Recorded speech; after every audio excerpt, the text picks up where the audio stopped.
Welcome to Vision Plus, a program featuring a positive outlook, dealing with everyday situations of marriage, children, and business. Believing Philippians 4:13, I can do all things through Christ who gives me strength.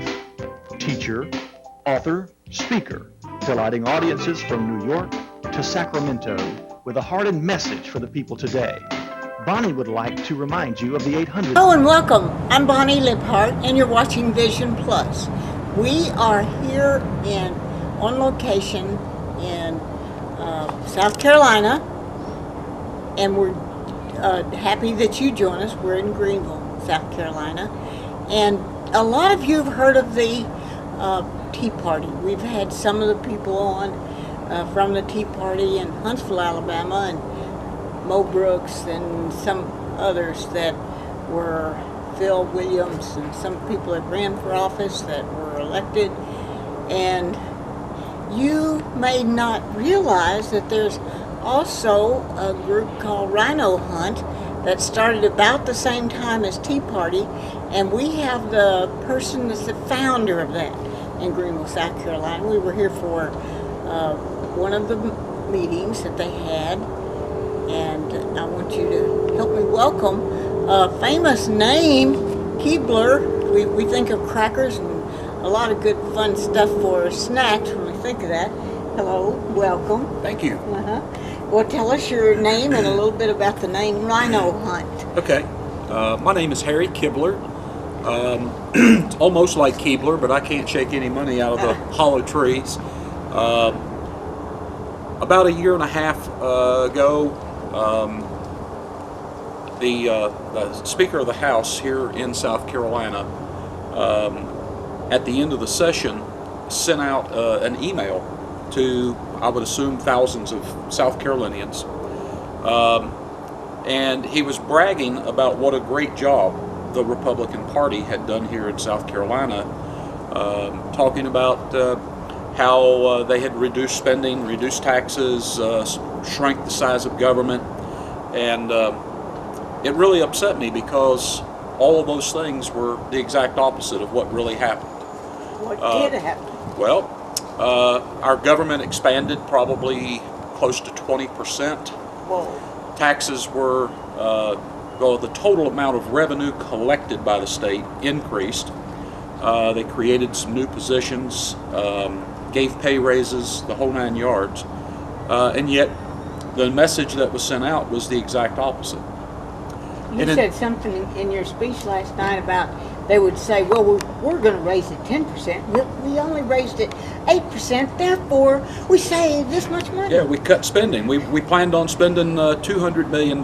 We only spent $100 million more than what we did last year, so we actually cut spending. Well, what made that even more shameful to me is the fact that in South Carolina, we have a predominantly Republican legislature. We have an overwhelming majority of Republicans in our South Carolina State House, in the House of Representatives, as well as in the Senate, and we have a Republican governor. And it just really got up under my skin that at the same time that the Republican Party on a national level was telling us that there's not much they can do because they're the minority party in Washington, that we have to go along with what's going on because there's not enough Republicans. In South Carolina, it's the polar opposite. We have a majority of Republicans, and yet our state government continues to expand and expand and expand. We are either the last in the nation or second to the last in the nation in just about every category that you can think of. And this is all happening under the banner of a Republican state. So are you a Democrat? No, by far no, I'm not a Democrat. I am a Republican, but I fully understand what the Republican Party platform says. And the problem that we have is the fact that the Republican, the elected officials that are elected as a Republican, they do not follow their own party platform. And so is that how RINO Hunt, and how'd you get the name? Is that a person? No, it's not a person. RINO is an acronym, stands for Republican in name only. That's really not original because you hear that a lot all over the place, and you heard the word RINO before RINO Hunt was ever organized.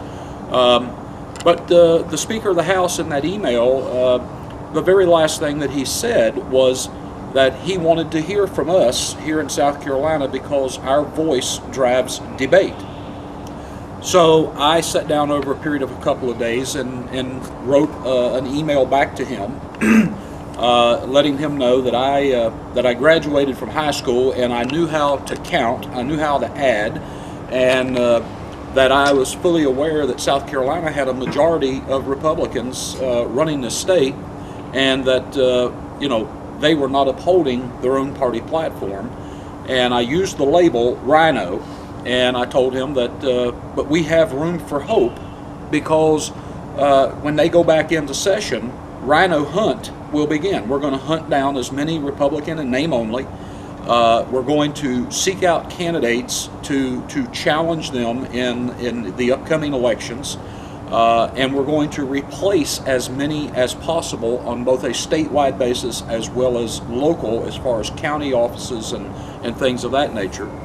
I also told him that I would spend the next year going around the state and organizing and as many people as possible, so that we could have close to 50,000 true conservatives that would reform the Republican Party here in South Carolina. Wasn't that just exactly what the Tea Party is saying and doing? And Absolutely. How are you different? Well, we're not really different, but we're the only difference that I would say is that the Tea Party is a little more broad-based, that they are opposing expansion of government by all parties, Democrat, Republican, whatever, and we are specifically focused on the Republican Party. And the reason that I say that is, or the reason that is my focus, is the fact that we know what the Democrat Party stands for. We know that they are a party of bigger government. The government is the answer to every problem. They're the party that is commonly accepted as the liberal wing of the American politics.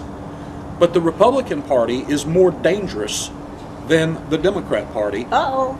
In the fact. In the trouble. You're in trouble.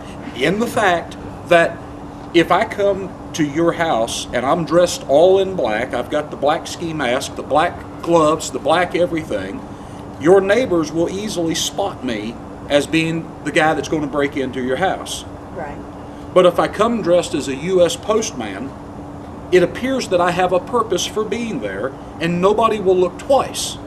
True. It gives me cover that I can achieve the same objective of breaking into your house as the guy dressed in black, but I've got cover that makes me more dangerous. The Democrats, I really believe that well over the majority of the American people, if you look at a political spectrum, way more than half are in the middle to the right than there are from the middle to the left, and the overwhelming majority of the American people do not like more government and less freedom. They want more freedom and less government. So the Republican Party, in my opinion, is more dangerous in the fact that they tell us one thing. They're the guy that's dressed in black. They put on the disguise of smaller government, but they turn around and they do the exact same thing as the guy dressed in black. They break into our houses, they rob us, and they steal from us under the guise that we're the good guys. We're the postman delivering to your house. And so therefore, that's why I say they're more dangerous to the American freedom than the Democrats. And how do you figure that? Well, when you put Nancy Pelosi behind the Speaker's podium, we know what to expect. You agree? Sure. But when we put Lindsey Graham, a Republican, behind a podium, because he's a Republican, do we expect him to share our values of limited government, constitutional restrictions on government? We expect that, but has he given us that? Lindsey Graham votes most of the time on issues right along the path of the Harry Reids. And it's only until we start putting pressure on the Lindsey Grahams of the world that he starts pulling our direction. We shouldn't have to babysit these people. They're the ones that came to us and said, this is the Republican Party platform, these are the things I believe in. If you elect me, I'm going to represent you. But when they get up there, they want to play footsies with the other side of the aisle, and they end up voting with the others. So that's my premise for why I say that the Republican Party in general, now we have some shining stars of hope in the Republican Party. What would you say some of those shining stars are? Jim DeMint comes to mind. Governor Palin? Sarah Palin is another example. Governor Perry in Texas.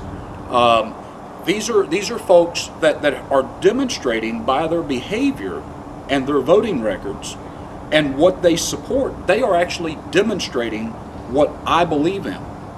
But we've got the Olympia Snows, we've got the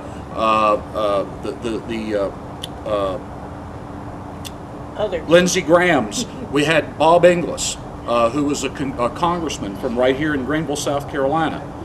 These people are not representing the true Republican Party platform. Conservative. Exactly.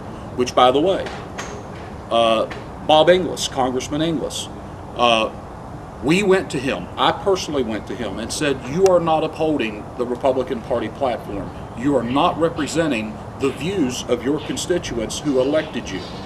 He refused to listen. Bob Inglis was a target of the RINO hunt, and we took him out. He's not going back to Washington. He lost his primary. And we can't take full credit, but we had a part in the fact that Congressman Inglis is not going back to Washington.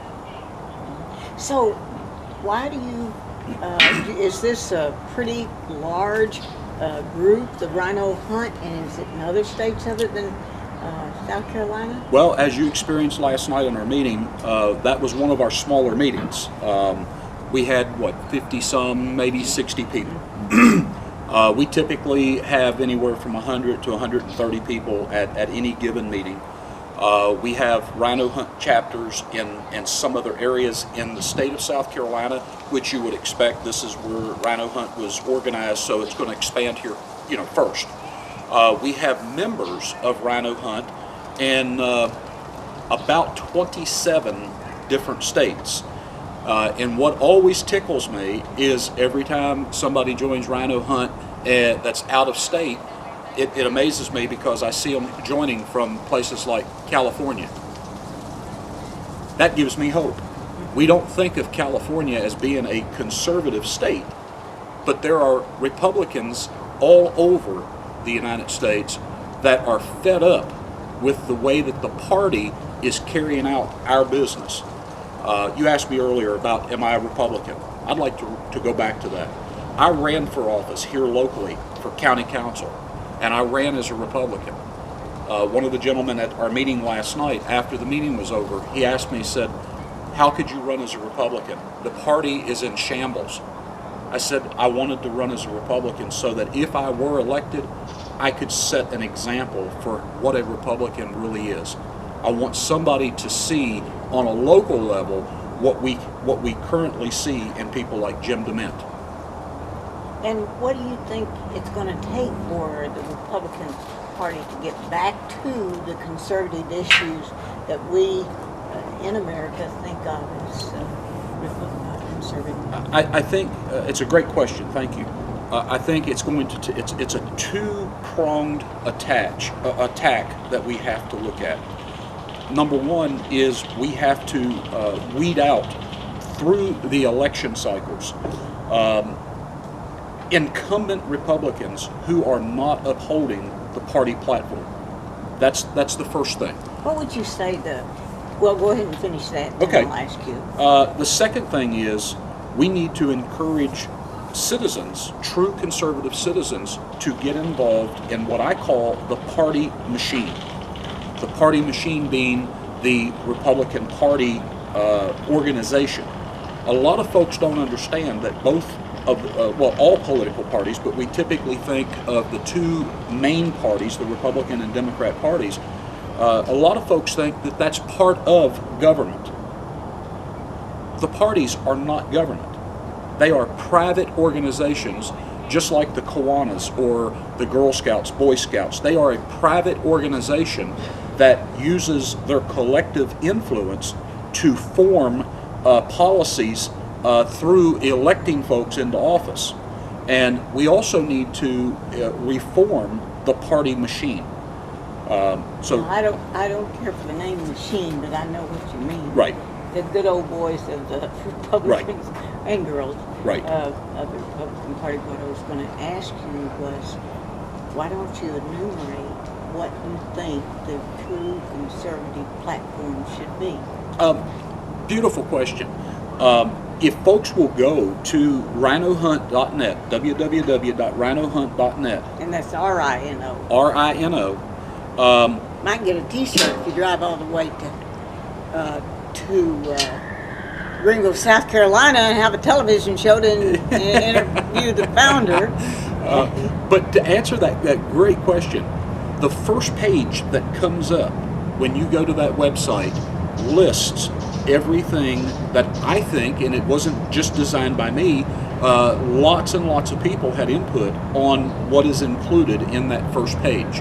And it lists everything that we believe. What are some of the primary listings of those? Constitutionally limited government. Now, can we order some of those books? You actually have the Constitution Yes. in a small pocket-sized book. Yes, ma'am. You can contact me through rhinohunt.net and I can get those out. As to some of the things we believe, that constitutionally limited government. Some people say they get the words mixed up. I'm hoping that they mean what I mean, but they'll say limited constitutional government. No, I'm very particular on words. I want constitutionally limited government, not limited constitutional government. Okay, how do you see that? Constitutionally limited government simply means following our Constitution.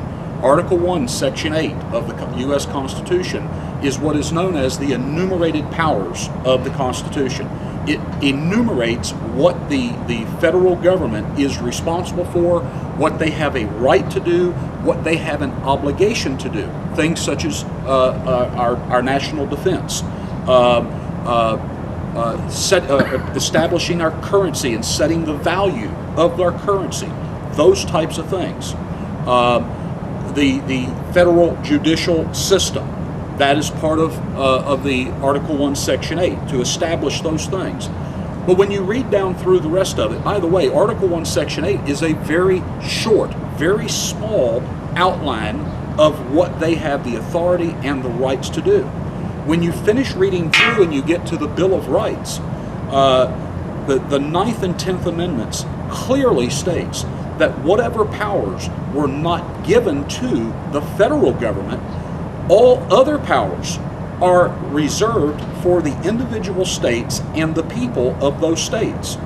Now that just makes it crystal clear in my mind that if the federal government is severely limited by Article 1, Section 8, and then the 9th and 10th Amendments say that all other powers are given to the states and the people, where does the majority of power rest in this great nation?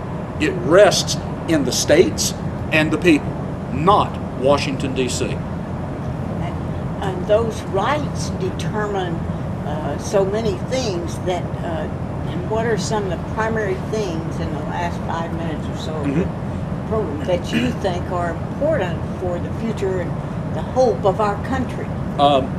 You've got wonderful questions. The number one thing that gives me hope for this nation is the renewed interest that I am seeing in average, everyday people of all ages, all creeds, all races, is the renewed interest in understanding our Constitution. That to me is, we have been dumbed down, and I hate to use such an offensive term as that, but we have been dumbed down for so many decades through our failed education system. Mr. Obama and the like, they want to talk about our failed healthcare system. Our healthcare system is the best in the world. Everybody knows that because everybody in the world, when they need something, they come here. But very few people come here to get the best of educations. Our education system is what has failed. And we have been dumbed down, and I believe intentionally, to the point where very few people understand the Constitution. And we're doing Constitution classes. And I see the light bulb moments when people start seeing what our founding fathers envisioned for this nation. That is my single largest hope. The second thing, and I think that was brought about by what I'm going to say, is the second thing that gives me my hope. That is the whole liberty movement. Some people call it the Tea Party movement. And I think that's great. We can call it the Tea Party movement. My favorite word is liberty movement, because I think that encompasses everything that the Tea Party, groups like myself, other wonderful groups that are started around the nation, we're fighting for liberty. That's my hope. And I can see that's so true. Our granddaughter was going to be is a senior in high school this year, and she had failed history, so we took her to Washington, D.C. so we could go to all those. She didn't, when she spent a day in the Holocaust Museum, she didn't think that was real prior to that time. A lot of people are trying to teach them that didn't happen. That's true, but that's just one tiny little thing. And that's right. When you study so many of the things, it'd be just like what you did last night, open in prayer and close in prayer, and you had elected officials there, yes, and ma'am. People who had run for office and did not get elected, and they were saying really the same thing you're saying. Right. And we used to always open in prayer, and if you go to Washington, D.C., you'll see so many verses across the buildings and prayers and belief in our Creator, our God, which is so important to us. Yes, ma'am. And we're hoping. If you had one thing to tell the whole universe, and you had the last 90 seconds to say that, what would you say? That we do have hope. Get involved. Get involved. One of the other most dangerous things in the world is apathy. Apathy and fear. Both of those will paralyze you to the point where you're going to sit on the sidelines and let these things happen. I'm 43 years old. I didn't have my political awakening till about 3 years ago. And someone asked me, I get asked quite a bit, but just recently someone asked me, Harry, how do you find the energy to do all that you do? And I've got a full-time job. I'm not independently wealthy. And I work 40 hours a week. And then I do this activism, spreading this message. I probably do this close to 40 hours a week consistently. I'm sure your wife and 2 daughters would say that. Yes, for the last couple of years. What got me to this point was when I saw that I sat back and did nothing for all of the years, and my children, and at some point, hopefully I'll have grandchildren, while I was watching their future being wasted, and then understanding that my forefathers, my grandfather, great-grandfather, great-great-grandfather, they served in wars and put their life at jeopardy so that I could enjoy freedom, and I have sat back and done nothing to protect it for my own children and at some point my grandchildren. That's my message. Get up off the couch. And if you would like to know more, Harry Kebler is willing to come to Alabama, yes, the non-financially wealthy person, and teach classes on the Constitution. And so we're real excited about that possibility, so that we can get back to our roots. Amen. So we can get back to what our country was founded on. Like my ancestors, I'm a daughter of the American Revolution, so we go back to the Revolutionary War. Yes. And so we want you to get this booklet on the Constitution. Get in touch with us at that toll-free number if you would like to take the classes on the Constitution, and Harry Kebler will come to Alabama and other places too. This is around the world. You can pick this program up on the internet. I'm Bonnie Liphart, along with Tony Liphart and Harry Kebler in Greenville, South Carolina. Bless your heart for watching.